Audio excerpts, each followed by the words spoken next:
Hey guys, and welcome to Quality Shot and the 2021 awards. Of course, if you haven't seen the 2020 awards, you can go back and watch it.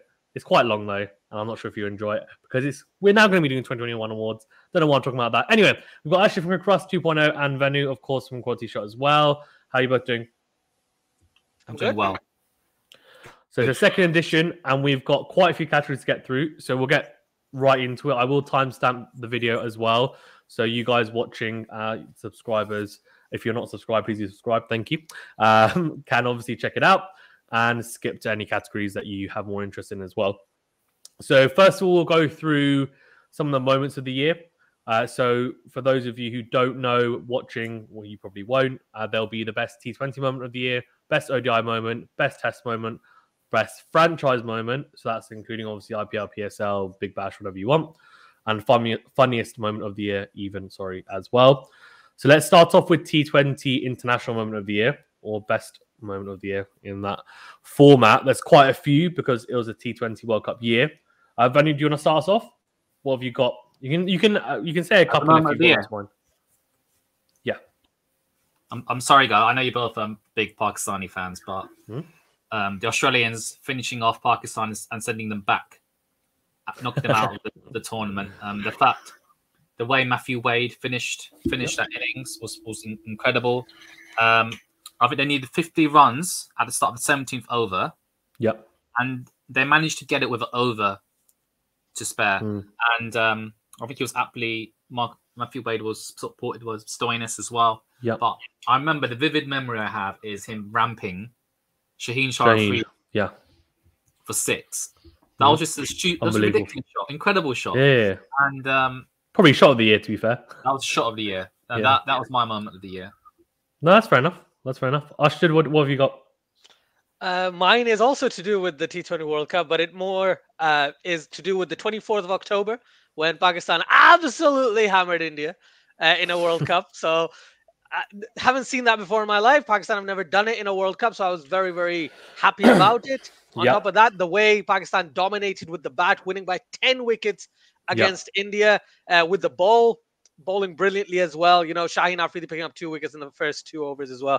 So the entirety of that game for me is the moment of the year because it's unprecedented. It's unprecedented from a Pakistani point of view and from an Indian point of view, losing by 10 wickets in a T20 game. So that has to be my moment.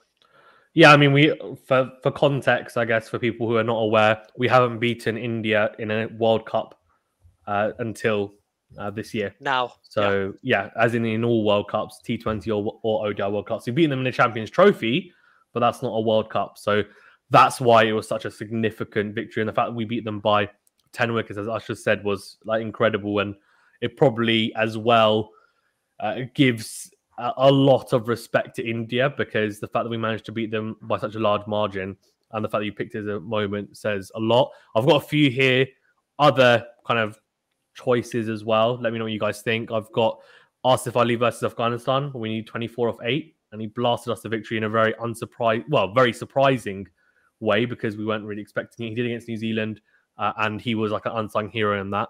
I also have Pollard 6 sixes versus Sri Lanka.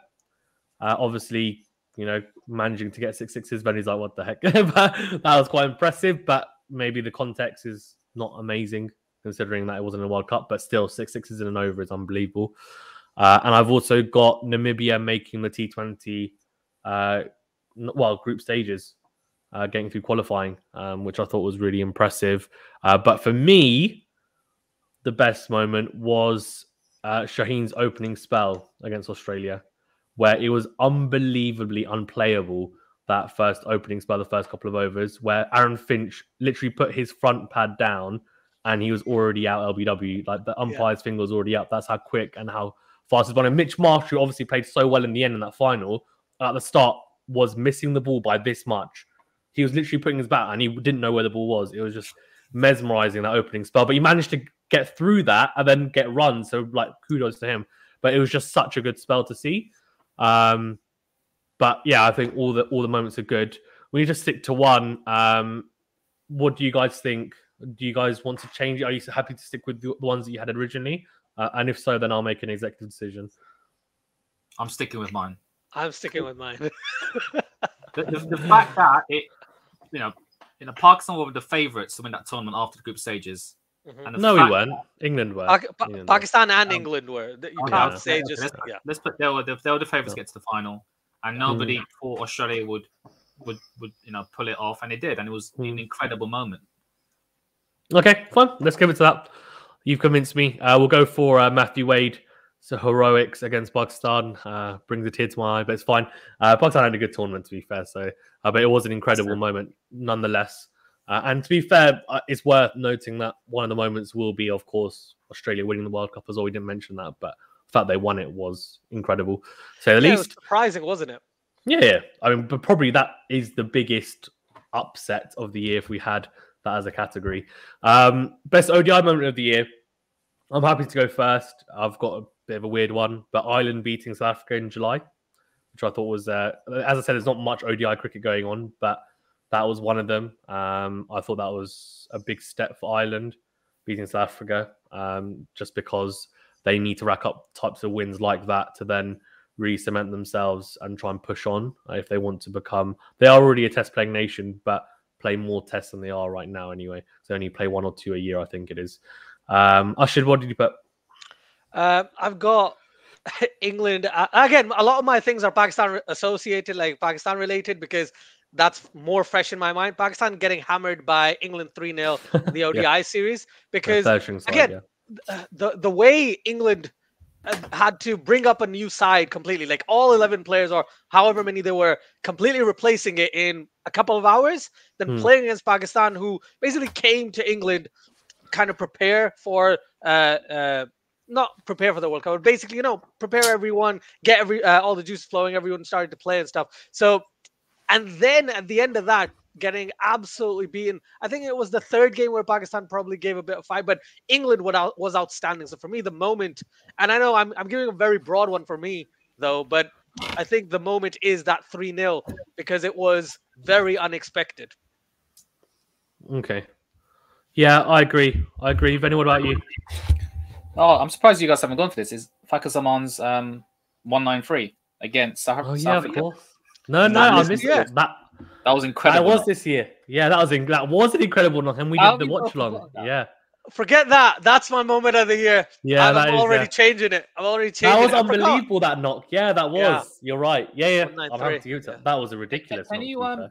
Can you explain why was it such an amazing moment? What was, sorry? Why was it a great innings by Fakhar Zaman? Fakhar Zaman, I think it's the way they accelerated. I think it was just the pure hitting in that moment. I think Pakistan are not known as well for getting big totals. And also for him, he was under a little bit of pressure as well. But the fact that I think his first 50 was about a runner ball, and then he just absolutely motored to that 193. It was immense, to be honest with you. And a real shame he didn't manage to get 200, but it was a phenomenal knock. I think we both watched it live, Venu. I think we did it together, but that was an incredible knock, to be fair.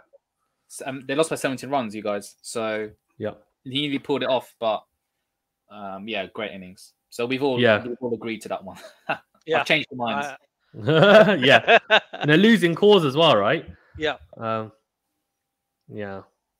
Okay, perfect. That is definitely, I think, worthy of ODI moment of the year. We've go on to the big boy one, which is best test moment of the year.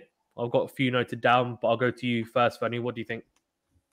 It has to be. It was very start of this year. India beating Australia in their own backyard. Was it at the at the Gabba at Brisbane, and Australia. Well, back when they played that game, haven't lost a game there, a test match at Brisbane since 1988. So that shows how hard it was to win there. But I think they needed 320 odd, and they had a target 328, and Rishabh Pant fantastically led them to the victory. So supported by Shubman Gill. But I remember listening to that on radio and thinking, surely not. Surely they're not going to do this. But it was an incredible performance. I think India's first win in Australia. Is that correct? No, they won the last time they were there as well. Oh, last time as well. So India mm. back to back. So yeah, just failing to do what England have this Ashes campaign, but yeah, just shows it is doable. You can beat Australia in their backyard. It's doable. Yeah, of course it's doable. But They are not. It shows how impressive that moment was, and that's my test moment. And Rishabh Pant hitting those winning runs at the end. That's my moment. Yeah, it was at the start of the year as well, wasn't it? January. But it was a fantastic way to start the year, and it was a really, really impressive win. Unlikely victory at the Gabba, which is a fortress, which has been a fortress anyway for Australia for a number of years. I've got a few noted down here, and then I'll go to you on top of the one that Venu noted. Probably not really a huge one, but New Zealand beating India in the World Test Championship, finally winning an ICC tournament. Obviously, they've come really close, making a lot of finals. Start bowling Burns, leg stump, first ball of the Ashes, which was quite hilarious, I thought. And also West Indies beating Bangladesh, the Myers-Bonner comeback, where they put on a partnership of over 200 and a 395 target. They had, to be fair, India also had a second string side, but so did West Indies against Bangladesh. They were away from home in Bangladesh. They managed to then secure the series by winning that. And Myers and Bonner were completely unknown quantities, and Meyer hit a double 100 in that, which was like unbelievable. And I think that for me is really up there. Asjad, what do you think? All brilliant choices, all of the ones that I had written down anyway. But there's another one I just thought of now is India's entire performance, beating Australia in Australia, then beating England in India, then beating England in England. The only thing they failed to do was beat New Zealand in the World Test Championship final, which is, again, as you mentioned, a great feat.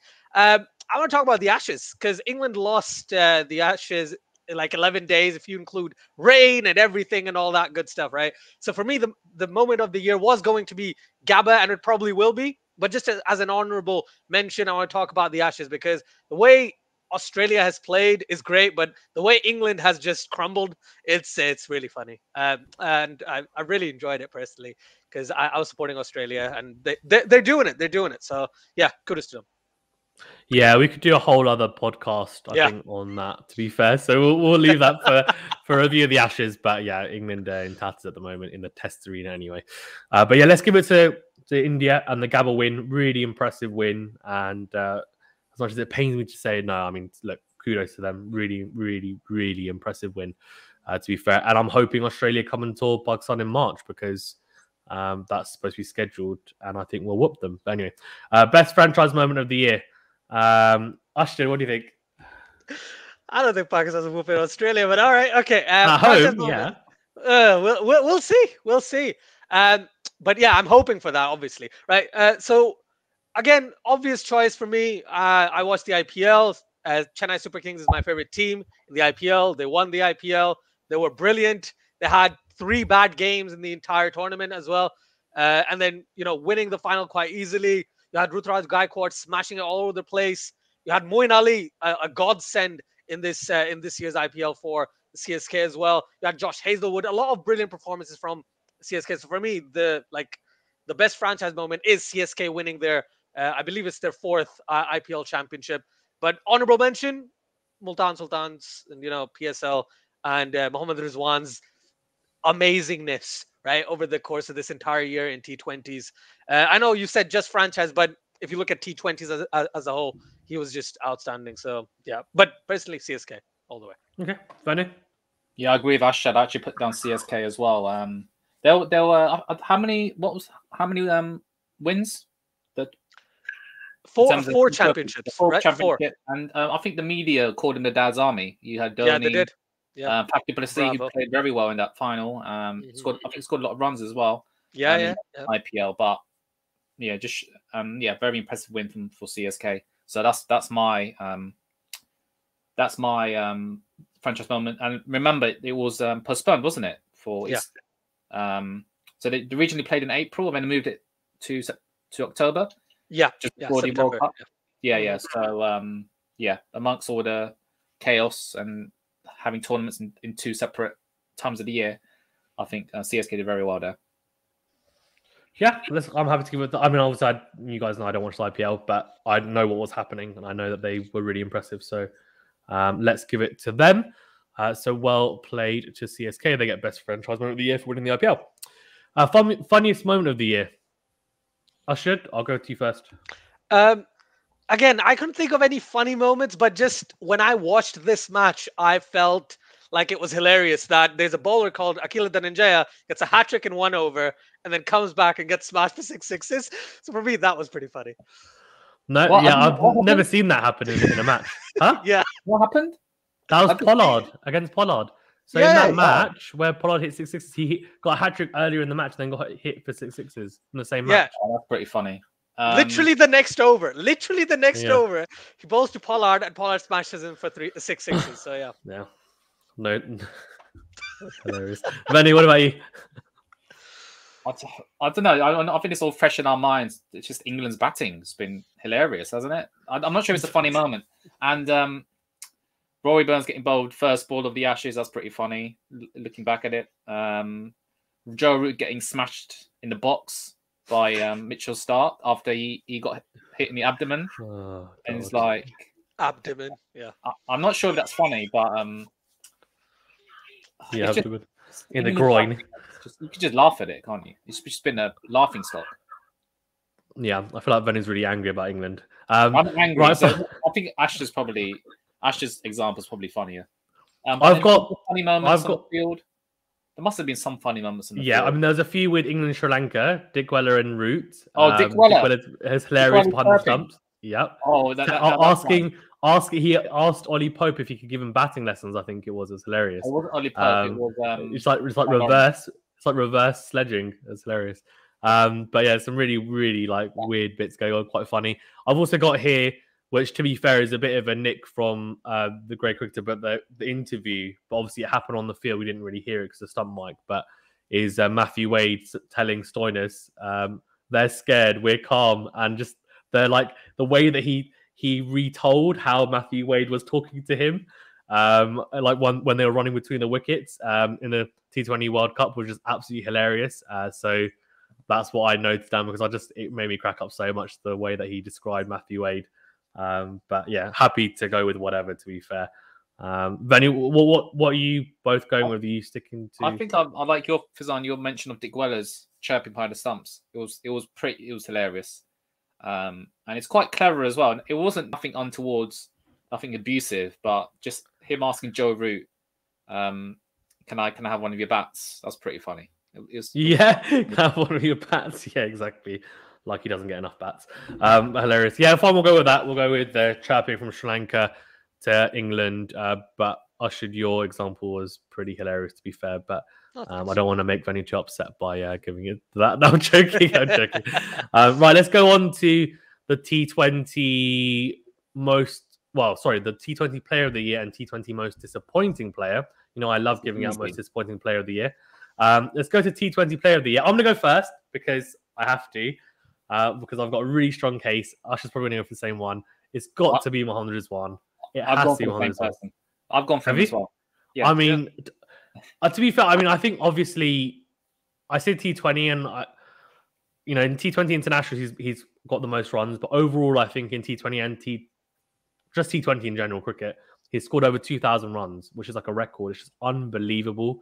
But I've also got mentions Babar Azam, Shamsi, Baldwell, Hasaranga, and Butler as well. Butler had a good World Cup. Didn't play like amazingly throughout the whole year, but he had a good World Cup, to be fair to him as well. And Hasaranga, I mean, everyone knows how much I love him, but he's now the #1 T20 bowler and probably rightfully so. But yeah, do you guys want to just you obviously both picked Mohammad Rizwan, but why have you picked him? Yeah, just because he's scored so many runs this year. But before 2021, he didn't make much of a name in T20. He had scored before 2021, scored combined 313 T20 international runs from 26 matches and only 150 plus score. Whereas 12 months later, this time he's played 27 T20Is in 2021, scoring 1,239 runs at 72.88 average. So nearly 73 runs averaging with a century and 11 50s. Century and 11 50s out of 27 T20 internationals. That's ridiculous numbers. So, you know, he averaged 17, I think it was, before this year. He now averages 51.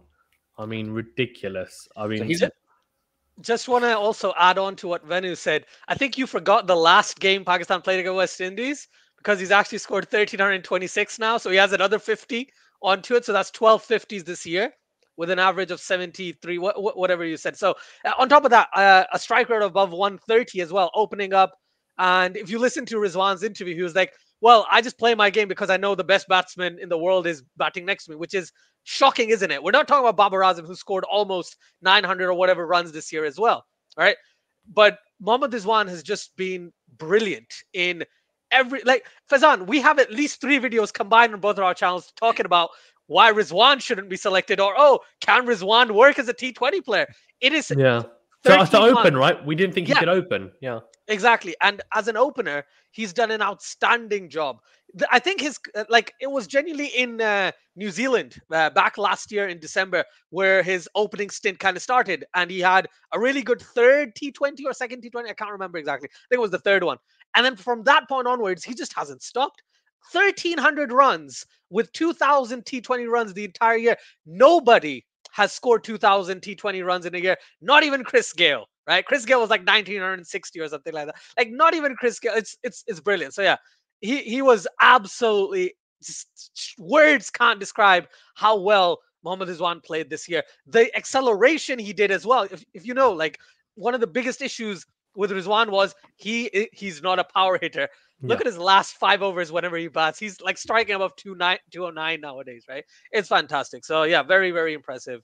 And if you bring any other names into discussion, Fazan, I'll fight you because I don't think Mohammad Rizwan can be disputed in this instance. To be fair, I was ready to fight as well, but no, he's definitely had the hot hand this year, Mohammad Rizwan. I mean, he's been incredible. So well done to him to getting quality shots, T20 Player of the Year. I'm sure he watches all the videos, and I'll tag him as well. Exactly. T20 most disappointing player. I've got a few, but I'll go with Venu first. Who have you picked? I'm going for, well, when I was thinking I had to pick a West Indies player due to their disappointing World Cup. Obviously, I haven't taken into the lead up to the World Cup and the other international T20s they play, but I've gone for Andrew Russell. I know he hit those 6 sixes. Yeah, I agree with you. Oh, yeah, he's been great. This World Cup, so what was it? He only 5 matches in the World Cup, 25 runs, only 3 wickets, an economy rate of 9.22, which is really, really disappointing from him. And that's why I picked him. Yep. No, Andre Russell is this enigma where he's just so talented and everyone loves him and everyone wants him in their team. And he's like a flash in the pan every 10 games for me. And he's not quite he's never fully fit. So he never really bowls how he can bowl as well. And I feel like because he's always playing, needs to look after himself a bit better. But I just feel like he's a really frustrating player. I feel like he hasn't quite fulfilled his potential I think he could be even more of a star than he already is. I don't think the stats are quite what they should be. So I see that. Venu, what about... Usher, what about you?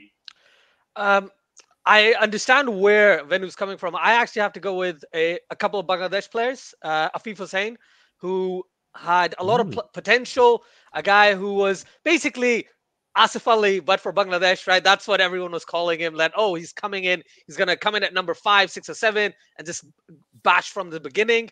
He averaged about 18 this year, playing over 20 games. His strike rate was less than 120 for a guy coming in at 5, 6, or 7. Not very impressive, unfortunately. Had a few 3 or 4 ducks as well this year. And the other player was Shakib Al Hasan in the T20 international landscape. Yes, he was injured. Yes, there were some other things involved. But he was, in terms of his batting, was quite disappointing wherever he batted for Bangladesh this year. So, yes, with the ball, of course, when he performs well, Bangladesh win, right? And with the ball, yes, he had a lot better performances than with the bat. But it was one of them. I'll go with Afif Hussain because I know Shakib wasn't a disappointing player. It was just a disappointing batsman. So, Afif Hussain for me. Okay. I've got a couple here. I've got Glenn Maxwell, which might be controversial. But I think he didn't perform that on the T20 World Cup. And I think even though they ended up winning the World Cup, he didn't really have a huge impact. Funnily enough, I've gone for Steve Smith as well, which is a weird one because you might think, oh, but again, he was on the winning side. But I think the whole year and like just in T20s, I know he didn't perform well in the IPL either, from what I know. So just in general, he hasn't been great. And then I've got Owen Morgan. Yeah, Owen Morgan has been really, really poor. To be fair, in ODI cricket, but more so T20s, I would say, probably just. I mean, he's not scored any notable runs from what I can remember. So I would say Morgan. But yeah, we're all kind of at an impasse. You guys happy to stick with your decisions? No, Morgan it is for me. I as soon as you said Steve Smith, I was like, who's that other guy? It's Morgan. So for me, Morgan, definitely he's been quite horrendous with the bat, which is something that we couldn't have said a year and a half ago, right? Same thing with Mohammad Rizwan. He's been outstanding with the bat, something we couldn't say about him a year and a half ago. So yeah, Morgan makes complete sense to me. I'm going to change my decision. Okay, Owen Morgan it is. You win T20 Most Disappointing Player of the Year.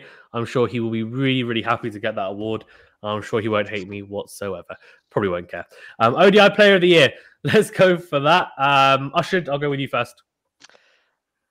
Again, don't remember much about ODIs, and when Venu reminded me of the 193, I was like, oh yeah, that happened this year. Yanman Malan, a player from South Africa. I think he averaged like 70 or 80 this year, striking above 100. He's second or third in the most runs as well. So he's got a good average, good strike rate. And he was a shock for me. If you remember, we were talking about, why isn't Yanman Malan playing for South Africa in the T20 World Cup? Because he's that type of player, Yeah, that's the thing. But his performances, even against spin in Pakistan, have been quite impressive. So overall, I think in ODIs, for me, it has to be Yanman Malan. Okay, Venu? I've gone for Paul Sterling of Ireland. Interesting. Okay, go on. The fact that he's so Milan is actually second on the really League One scoring list. Paul Sterling is first, 14 matches, 14 innings, 705 runs with a higher score 131, averaging over 50, hitting 300s and 250s. He's had a terrific year, and he's and Ireland have played UAE, South Africa, Zimbabwe, Afghanistan, and Netherlands. So some strong players there, strong teams. But the only issue is that Ireland have only managed to win 4 out of 14 games this year. But he's just been fantastic, Paul Sterling.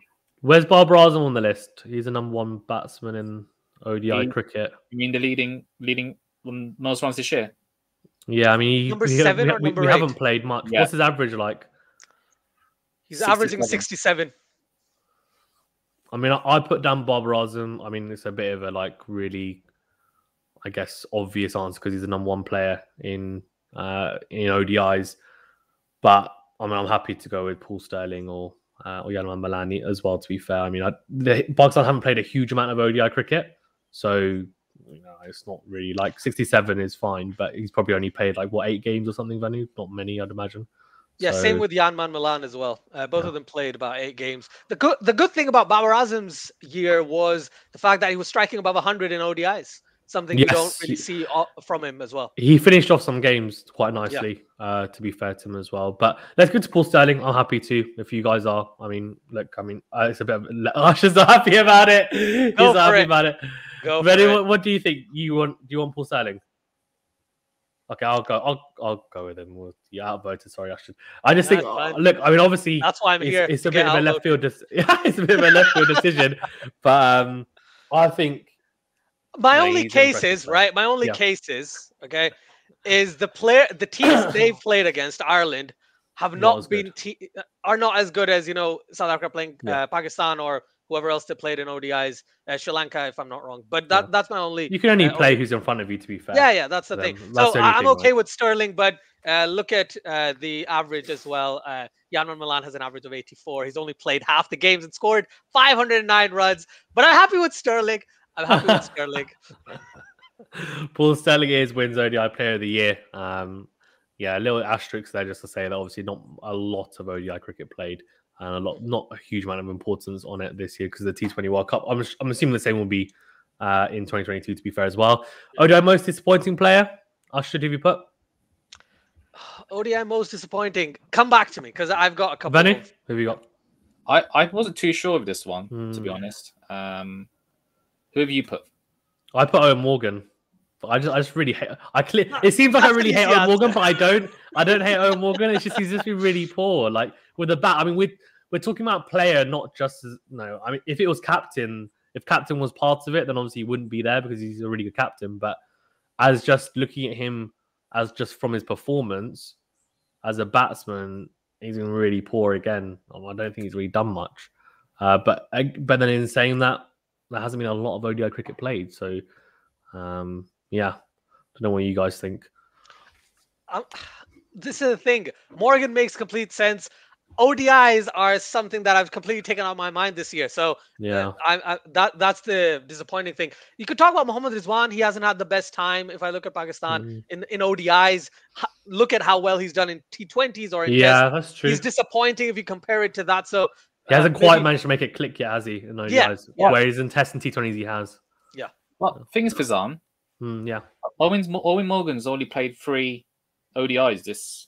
Okay. So then probably a bit harsh to him. That's quite a small sample. Agreed. No, agreed. I'd give it to Mohammad Rizwan. Why not? I think just because I think if we look at how good a player he is in the other formats, I think it's probably a little bit disappointing that he hasn't quite made it click in the ODI format yet, because he's become very comfortable in the other two, which is a bit weird because T20 and Test cricket is so different and the ODI is in between, but he hasn't quite managed to make it work yet. I can see Venu calculating the stats of how well he's done this year. It's more about the comparison with his performances in Tests and T20s, and then you look at ODIs. That's the reason why I would say disappointing, if that makes sense. Yeah, he's averaging 22.3 ODIs this year. Tests, he's averaging 45.5. And we know what he's been T20 72, so ridiculous. So there's obviously night and day between the other two formats and this format. So says a little bit. I'm sure he'll make it work. Hopefully he does in time for the World Cup, which will be in 2023.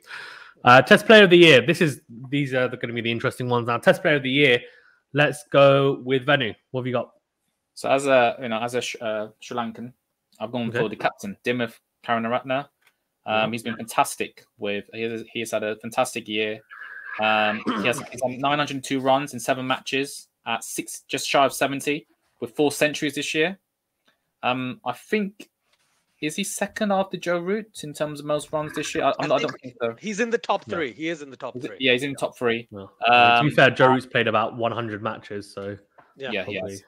And we need to understand that he had 2 centuries in Bangladesh against Bangladesh, and he had a double ton, a brilliant century against West Indies. But the biggest highlight was his brilliant century Johannesburg against South Africa.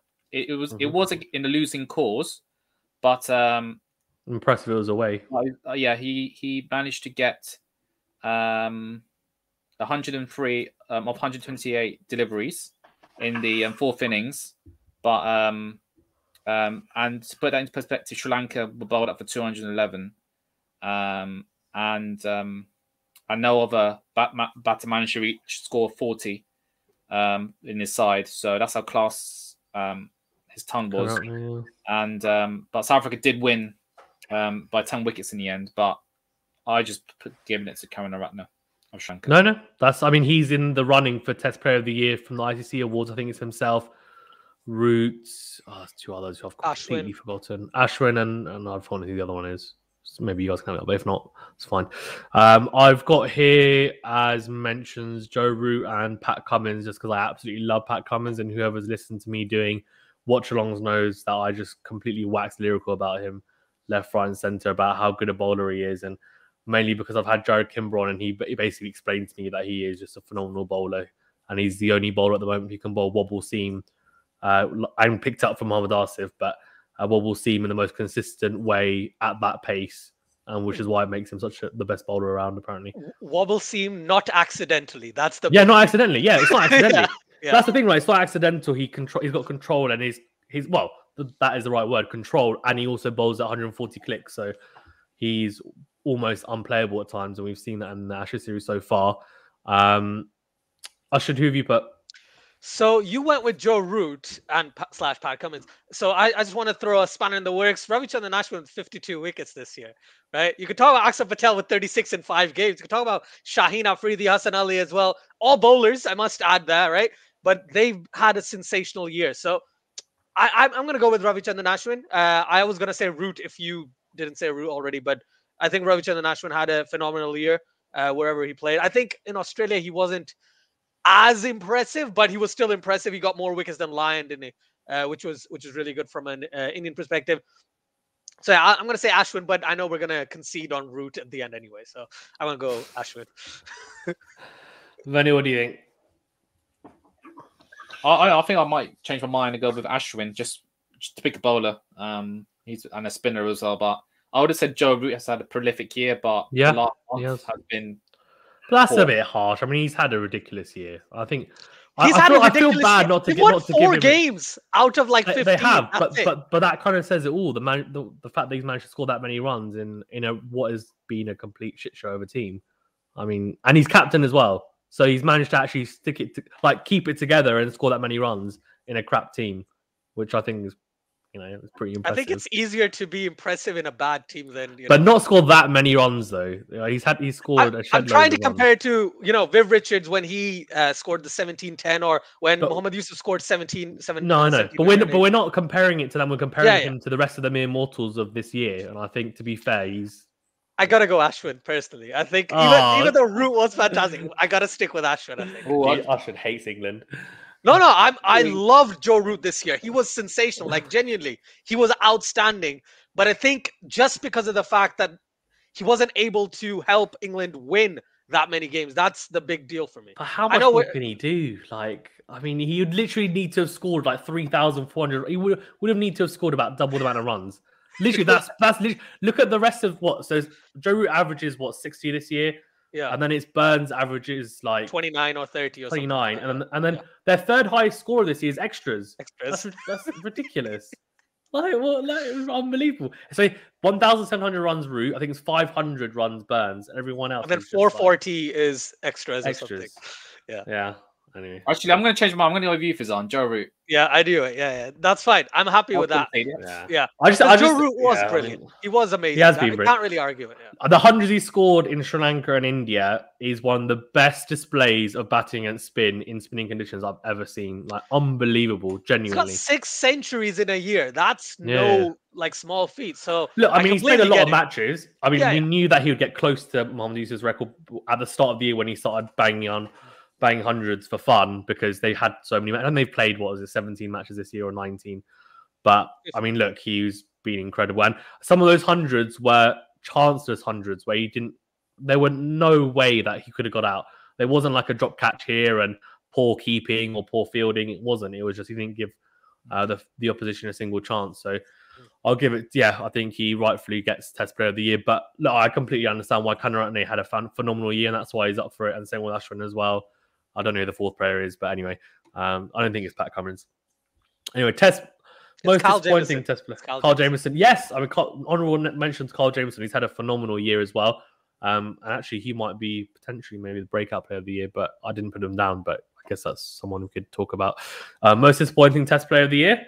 I'm always interested for this. Asjad, we'll go with you first. Right. It's a triplet or a trio of bad performances. If you look at the number of runs from Cheteshwar Pujara, Virat Kohli, Ajinkya Rahane, you might think, oh, that's a pretty good year. But then you look at their averages, you look at the number of matches they've played. It's horrendous. If I had to pick one, I'll pick Ajinkya Rahane. He's averaged 20 or 19, something like that this year. After that 100 he scored late last year, it was like, oh, maybe he's got back into the nick of things. But he just hasn't. So for me, Ajinkya Rahane is the most disappointing player. You could talk about Babar Azam and say, oh, you expect a lot from him and use the same logic that I used for Rizwan. But I think Ajinkya Rahane was just so horrible, so uneventful as a batsman this year. It was quite disappointing from an Indian perspective and from a cricket fan perspective. So if I had to pick one, it would be one of those 3. And the one I picked is Ajinkya Rahane. Okay, I'll quickly go because I've got a couple. Then Venu, I'll get your thoughts. I've got Virat Kohli as one, just because I think last year I don't know if it was Test player or ODI player. I think we gave it to him for one of the categories, and it's just We did. And I said it then, and I'll say it again. I think we expect a lot from him. I mean, he averages like I think over 50 in all three formats, or close to that anyway. And he is such a phenomenal player that when he has a year which isn't anywhere near those types of figures, it is a disappointing year. And I know that there's a lot of kind of talk around him not scoring 100 since whatever start of 2020. I don't think he still hasn't scored 100. So that's kind of like a long ongoing thing, but might be a bit harsh to give it to him. But I agree, Rahane and Pujara have also been underwhelming to say the least.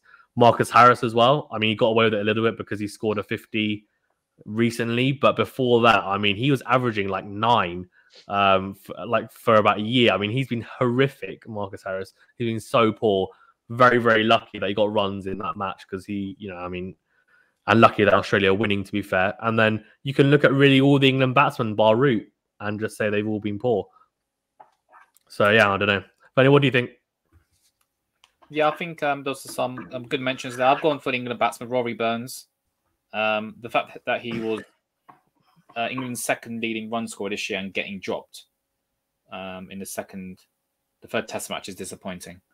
But I think what you've both said, I'm happy to concede, to be honest. Yeah, I think that's... What do you mean it's disappointing that they dropped him, or disappointing? No, disappointed that... I think he had quite a good 2020, I believe. And he has Ashes 100 against Australia back in 2019. And we're hoping something similar for this Ashes campaign. But as you say, first ball of the Ashes, first ball he faced, he gets bowled. It's just disappointing. I think it's been a little bit disappointing. But to be fair, he is the second highest run scorer. I mean, it's not really saying much considering that England haven't scored many runs. The second highest run scorer gets dropped. What's that about? Okay, I feel like you're more disappointed about the decision, than the actual player. So yeah, that's a different category. But yeah, to be honest, right? I get where you're coming from, Venu. And on top of that, if you look at his career earlier this year, between April and July, if you look at first class games and Test cricket, he was scoring a few 50. I think he scored like 650 scores in eight or 9 innings. But from that point to what he was batting like in the Ashes and against India as well, I understand where Venu's a drop off, yeah. That drop off is just annoying. But they've got to look at it for the whole year, though. To be fair, I don't know. And what do you think I should? Who did you go with? I forgot who I said. Rahane. Okay. Yeah.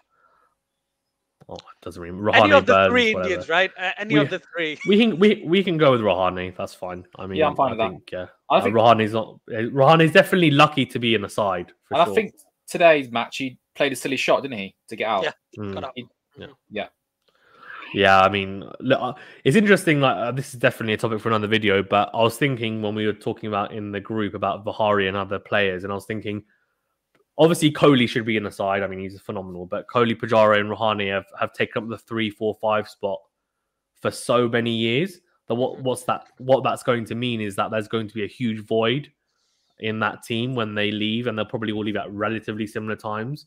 But also, what that's meant is that, similar to the really great Australia team in the past, there'll be players who will come into the side in their 30s potentially, and they actually were good enough to be in the side, but these guys were just that good, how they kept them out.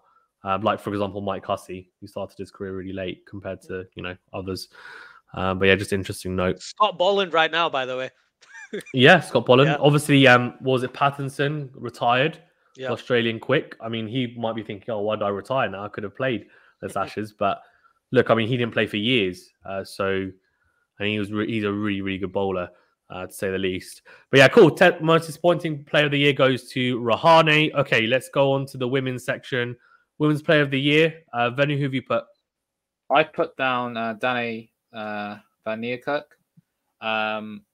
The fact that the reason I put her down is because I think she captained the Oval Invincibles to win the inaugural tournament of the 100. And she was finished a top run score of 259. And as well as that, I put down the women's team B as the Oval Invincibles. And that's why I put her down. Okay, fair enough. Asjad?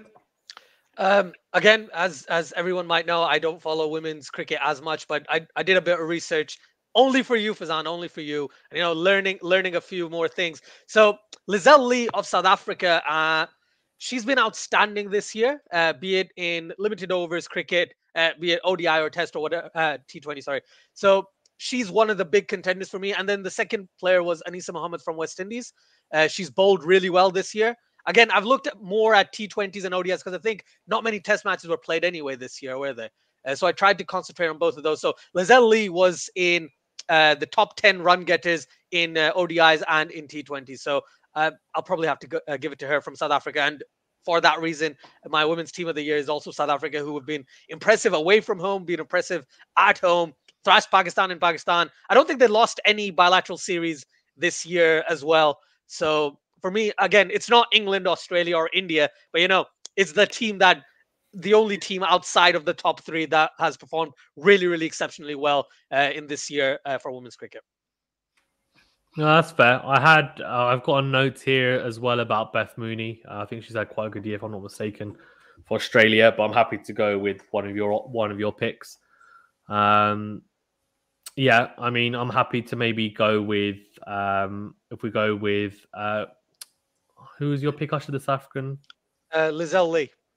Lizelle Lee, and then maybe go the Oval Invincibles for Women's Team of the Year because they've captained, as Venu said, very well. She captained them very well. And I think that's quite an important win as well. It definitely has helped propel the women's game, the 100 for sure. I think a lot more than the men's game. So that's definitely a positive out of that. So well done to both. I've got here Breakout Player of the Year. So these are some of the interesting categories. So Breakout Player of the Year. Venu, who have you put? I've gone for my man, Menindu Hasaranga. That's my man. Hey, it's my boy. He's also my man for the sake of argument. He's just been, I know he's been around before, but he's really made his name in the international scene from his performances this year. And in the T20 World Cup, he was fantastic. I think he made a team of the tournament, didn't he? He did, yeah. And he's the #1 T20 bowler in the world now. For a guy who says he's a batsman who bowls a bit, that's impressive. Yeah, he can bat well as well. Yeah, score some good runs. Yeah, fair enough. Ashton, who have you put? Mohammed Rizwan. I thought he was just outstanding. So for me, I know Menindu Hasaranga I completely get, but I did not expect Rizwan to be in most people's teams this year, especially for T20 cricket, and being potentially the second wicketkeeper in any test side in the world as well. So that's just the thought that I've gone with. So you say the second wicketkeeper? Yeah. So like a lot of teams that are a lot of people are bringing up teams, test team of the year, test team 2021. It's Rishabh Pant and Mohammed Rizwan as the two, and people are going with Pant because they played more test cricket, etc., etc. So yeah, there we go. Definitely should be Rizwan, but yeah. I actually haven't put Rizwan. Mainly, why I didn't put him, I think, is because he has been good in Test cricket last year. This year, I'm pretty sure he was good last year. He was pretty solid. This year, he's been good. But yeah, the T20 stuff, he's definitely improved. So I can see why you've given it to him. I've got a few. Hasaranga was on my list. I've got Devon Conway, my boy as well. Devon Conway, he's played really, really well this year. He definitely is a breakout player. No one knew about him. He scored hundreds in the World Test Championship final, if I'm not mistaken. Scored 100 against England. I know he scored 200 against England. Yes, he scored 200 against England.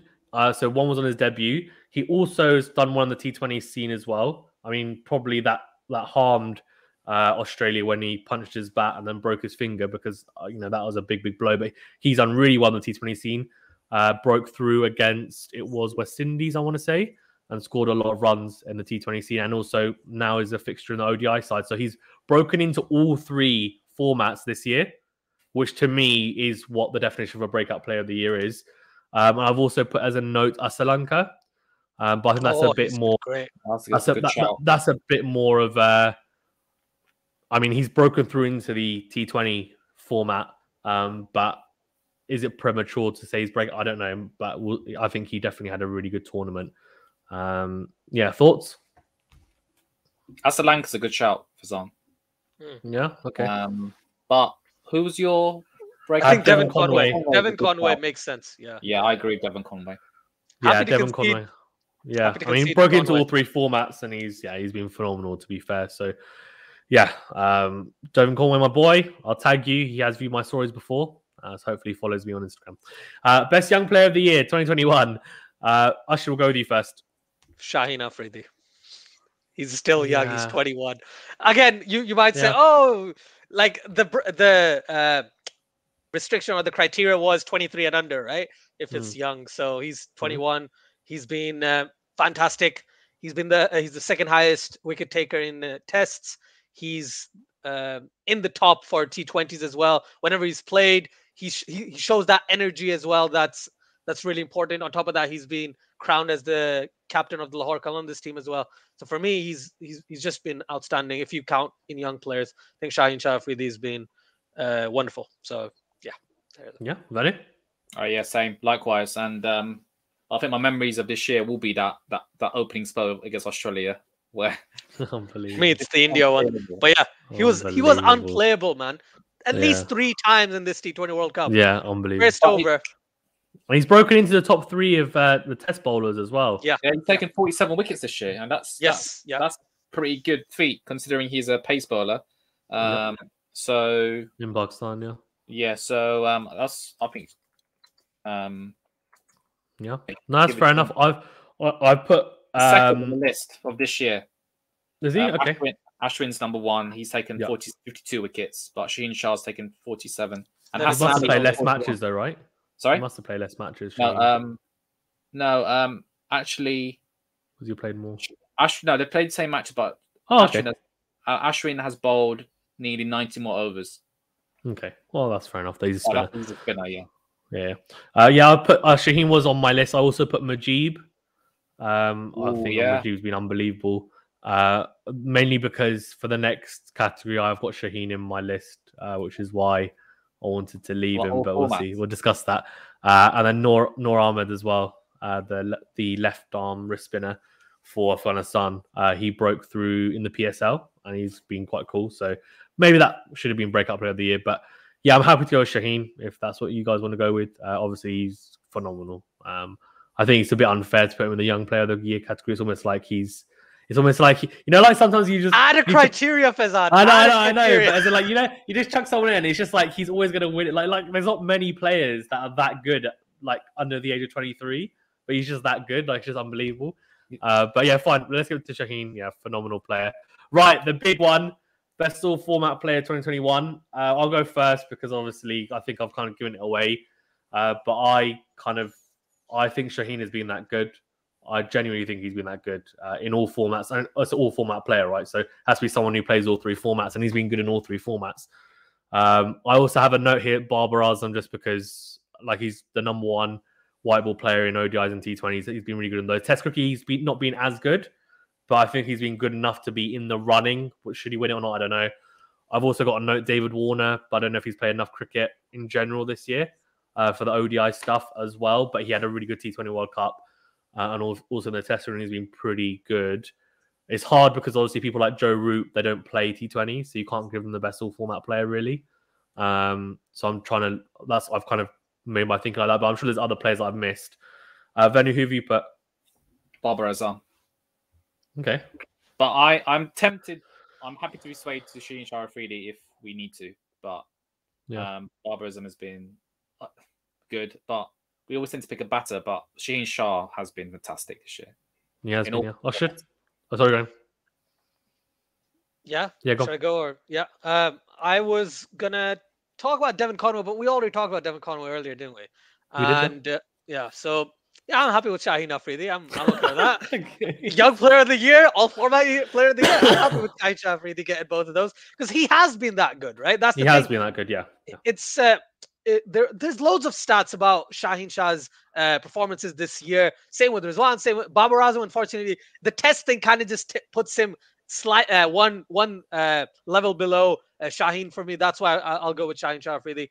But definitely, they've been really, really good. It might sound like we're very pro-Pakistani considering we have 2 Pakistanis here, but Pakistan has actually been really good this year. This has probably been one of Pakistan's best years over the past, like even in the Mickey Arthur era, even before that, they haven't been consistently good in Test and T20s. I'm disregarding ODIs because, obviously.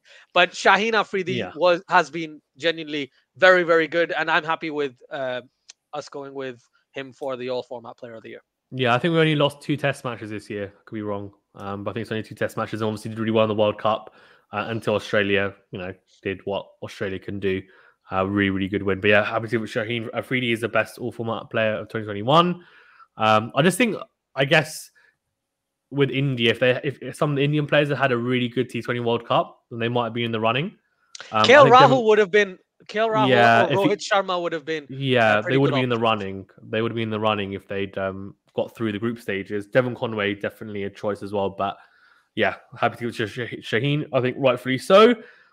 2022 player to watch or look out for. So kind of the player you're most excited to watch. It can be a youngster, can be someone that already is doing well, and you're just really excited to watch them play. But and mainly a player that you think is going to do well in 2022. Usher, will go with you first. Right. This is a really tough one because I could go with, I think I said Virat Kohli last time, and I'm probably going to stick with Virat Kohli this time as well because I've been expecting a lot. Finally scores 100. Yeah. Right. Thing is, there's a lot of young players coming out from a lot of different nations. We've mentioned Pakistani players. You can talk about the Indian side of things. Akshar Patel, he's been outstanding in the 5 games he's played. Kyle Jamieson, another player. Devon Conway, right? If you look at Joe Root, maybe Joe Root can have another stellar year next year. Kane Williamson, I don't know how we've not talked about him, but he's just not been that much in the forefront this year as he was. What was it like? Well, he had a good T20 World Cup, to be fair. Exactly. He's played really well. But because the team has worked out quite well, it's not been the same thing. Shakib Al Hasan, potentially maybe his last couple of years for playing for Bangladesh, who, by the way, got into the prestigious zone of scoring, over 1,000 runs or something in T20s and getting 100 wickets. I don't think many players have done that in T20 internationals. But for me, I'm going to be very biased here. I'm going to go with Virat Kohli as my player to watch out for. Okay, very cliche answer. Venu, what about you? I've got some. So I've got a few. So our boy Winindu Hasaranga, watch out for him. Kyle Jamieson of New Zealand, watch out for him. And maybe this might be please Asjad, Rishabh Pant. I think he's going to have a good 2022. He had a good 2021 as well. Yeah, we haven't really talked about him, have we, this year? After he's played a match-winning innings at the start of the year to beat Australia. He's played some good knocks, but I think Rishabh Pant for next year, and for the 22 World Cup, look up for him. Yeah, it was a bit disappointing this year in the World Cup, wasn't he? He was. I expected more from him. He didn't get any runs, I don't think, from what I remember. In Australia, it'll be interesting. I mean, the thing is, he's good enough to get runs there as well, to be fair, as we saw in the Test arena. So let's see. It'll be very interesting with T22 World Cup. He's had really good performances in 2021. It's just the fact that India has played a lot of Test cricket, right? For that reason, obviously, he's going to score runs. He's going to come in and save the game. I can think of 3 performances against England and Australia this year itself. Yeah. So he's been really, really good. It's just that someone else has been better, so we haven't really put him into the main. Like, he's always been in the nominations. He's just not been the winner this year. Yeah, I mean, I think I think away from home in England, he wasn't amazing as well, if I'm not mistaken. At home, he was great. I'm sure he averaged 30 for a wicketkeeper. It's pretty fine. For a wicketkeeper, just I know what you mean. Yeah, that's true. His keeping's improved a lot as well, to be fair. Yeah, 100%. Okay, cool. I'm happy to go with different players because it's not really like you don't have to agree on it. I'll go with Kyle Jamieson. I'm interested to see what he does in other formats and also in other conditions. He's got a lot of his wickets at home. Obviously, he did well as well in the UK, but it'll be interesting to see him go, for example, to an India, go to a Pakistan, go to a South Africa, even go to Australia, just see what he's like, not just in the Test matches, but in the ODIs, which I think he'll probably be a fixture in, and then can he push himself into the T20 side as well? Can he adapt? Because I know he went for big money for, was it RCB, and didn't really do anything. And I said it was surprising. They dropped him after a little while, right? Which isn't surprising because he hasn't really settled into that format yet. So let's see how he does, and hopefully he comes good in all formats because he's a very talented player. Right, most entertaining match of the year. Gabba Venu. 2021. What Sorry. have you put? Actually, that's a good show. Actually, I forgot about that. That was a great match to watch, wasn't it? In terms of test matches, in terms of T20, would have been Australia getting the job done against Pakistan in the semi-final. England, New Zealand as well was good, I thought. They're both semi-finals were fantastic watch. Nisham blasting everywhere. It's like you're watching, it's like thinking unbelievable cricket. But as a test purist, I've got to go for the Asha. Thank you for reminding me. The India pulling off a famous victory and the series winning run chase, the back-to-back series win in Australia. Got to give it to that. Yeah, fair enough. Yes, so not the West Indies beating Bangladesh, getting them 395 target. Then I'm just checking his spanner, but I think that it's difficult, right? Because I think because they're two less well-known big teams, it doesn't get as much hype, which is maybe a little bit unfair. But it's a good point. I kind of see. I agree with you there, actually. But that's fine. We can give it to the Gabba match. India's win over Australia. Asher's very happy about that. But honourable mention to the West Indies beating Bangladesh and the two semi-finals as well. The T20 World Cup are really, really good. And we got to remember, Pakistan, South Africa test matches as well that happened in April. Pakistan, those were really good. They were good. They're competitive for sure. Yeah, there were a lot of really good matches. But for me personally, entertainment-wise, that Gabba game was, if we talk at Test cricket, right, that was just outstanding. Right. For that reason, I have to give it to it. Or, you could talk about the last hour and 15 minutes of the third test in the Ashes, which was just hilarious. So there was 6 wickets for like 30, whatever it was. Or we can talk about Akshar Patel just getting all the England batsmen out with the pink ball. In fact, that should have been the funniest moment. The funniest moment is Bairstow getting out, and then they review it, and he's given not out because it's a no ball, and then next ball he gets bowled again. That is the. You know what the funniest thing is? England's selection. Fazan, England selection, both times day-night test matches, they're like, let's go all pace attack. All pace attack in India doesn't make sense, but all pace attack in Australia doesn't make sense either. It's just shocking, man. But yeah, that was pretty funny. I remember that. Bairstow getting out about 5 times to Akshar Patel on the same and getting hit wickets, like from the English keeper batsman getting, 2 or 3 hit wickets this year as well. Anyway, right. Okay, to wrap it up, then I'm going to ask you a very challenging question because I want to, which is the 2022 World Cup, T20 World Cup. Who's going to win it? We did this last year, and I'm going to throw it in as a spanner. And basically, the answer you give is the answer you have to give for the rest of. No, I'm joking, but basically, you give an answer. So, Asjad, who are you going to pick for the 2022 World Cup in Australia? Hopefully, it goes ahead given the current circumstances. But yeah. I'm going to not go left field and be very, very biased and say Pakistan. Pakistan's going to win it. Right. This is the thing. No one thought Pakistan was going to do anything, and Pakistan played really well. Now everyone's expecting Pakistan to do really well. They're going to absolute flop. But I keep thinking of this. 1992, Australia. Pakistan won the World Cup. Right? 2015, Australia. Pakistan did not win the World Cup. So, they win one, then miss one, and then they're going to win one. That's my theory. So that Pakistan is very weird. I don't know how you figure that out. Fair enough, Benny. India, okay. Probably the best shout ever. Do you think? They're really good in Australia. I don't think they're going to do that well. We'll see. Oh, I think they'll be good. I think they'll do okay. I think they'll get to the final. They'll do better than they did this year. Yeah. I'd hope so, but the UAE, I thought they would be much better. But... Well. Sorry? They've got something to prove considering they had such disappointing... That's true as well. And they've got fast bowlers, to be fair. It's not like they... Like today, they've got Mohammad Siraj, Shami as well. And not Shami, Bumrah. Yeah, Shami's one of them. Jasprit Bumrah, mate. They've got Bumrah's the bowlers for Australia. And they've got spinners. They've got... They should be okay. Okay. Only New Zealand. I don't know why. For some reason, I always pick New Zealand. But, New Zealand's going to get to the final and lose again, right? I said New Zealand last year. Do you remember? And they got made it to the final. I was like, come on, New Zealand, just do it. They didn't do it. But anyway. And you know what? We're probably all going to be wrong and Australia going to win it again. And just basically Sri Lanka going to win. Put egg on our face and say, you know what? We're the best T20. Yeah, it's Sri Lanka. Who knows? Sri Lanka just... Or Mickey Arthur's left, though. So I'm now a bit we'll see. See how it goes.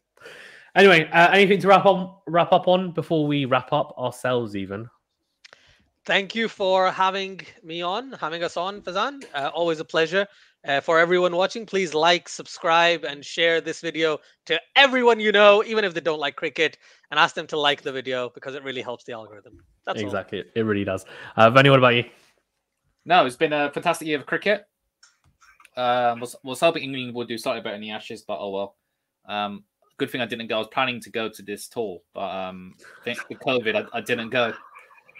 We can't really thank COVID, can you? But anyway, looking forward to next year. The T20 World Cup in Australia is going to be a good one. And I think England are touring Pakistan. Hopefully that goes ahead. Looking forward to that. But other than that, yeah, bring on 2022. Yeah, agreed. Thank you both for being on, Venu as always, and Asjad as well. If you haven't, do check out Cricket for Us 2.0, which is Asjad's channel, and I'm sure you already have subscribed. But if you haven't, do subscribe. And yes, please do like the video, subscribe, click the notification bell, all that good stuff. Have a fantastic rest of the 2021, and we will see you in 2022 for some more cricket as always. Thank you very much.